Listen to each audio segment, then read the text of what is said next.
Ana til bilgen kişinin izzetin kılgım kilar.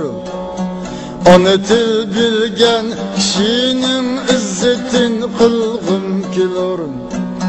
Ana tilni ağzedin altın berip algım kilar. Ana tilni ağzedin altın berip algım kilar.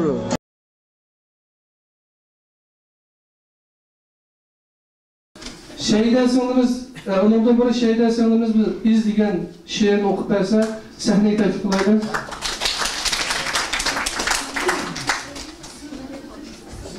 Şeyde kızımız değil mi?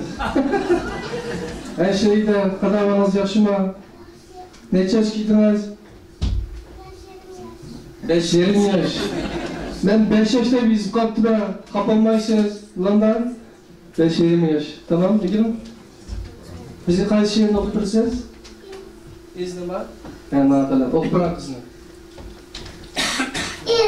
Yaş idik müşkül seferge atlanıp çıkan da biz ende atka mingidek bokkalana neremiz al idik müşkül seferge atlanıp çıkan da biz ende çok kervan ataldık kaldırıp çöllerdeyiz kaldı is çöller araga hidallarda yana kaldı nini asamlarda işte çöldeye kahvesiz kaldı idimem yoğun kızargan dağda da gül çiçekken pürkünü tanla baharda kavrimiz kaldı is kaldı menzil kaldı yarakta hemmisi çıksa bağıran gözse kumlar hem gömülmez izimiz toktumaz kervan yolu da gerçi atlar bekliyoruz tatlası hiç bulmuşsa bu izni bizden neremiz ya çevremiz.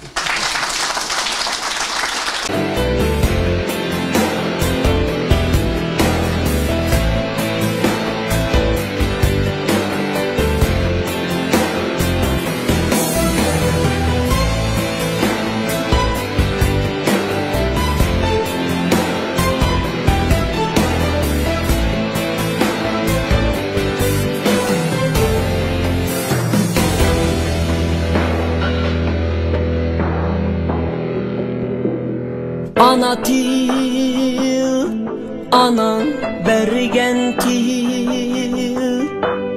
Ana til, atan bergen til. Ana til, bibaha güher. Ana til, harkuma oğlan.